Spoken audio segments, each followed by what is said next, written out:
Good morning. Nandito tayo ngayon sa kapitbahay namin. Nagbibili tayo ng hito or pantat sa Ilonggo. Sa mga gustong bumili, pwede kayong pumunta dito. Ito sa Sitio Batas. Tabi ng kalsada mismo ito. Ang dami nito. Isa, dalawa, tatlo, apat. Apat na fish pond. Lulutuin natin. Subukan natin kung marunong tayo magluto nito. Balik ang plano namin, lalagyan namin ng gata.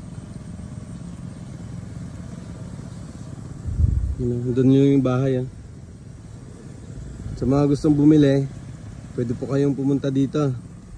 Makikita nyo po ito sa kalsada bago mag cover court. Bago mag court.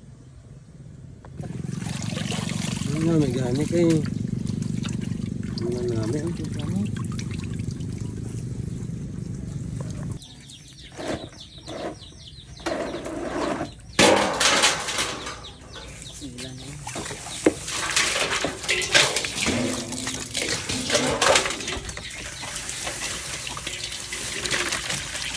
Yan.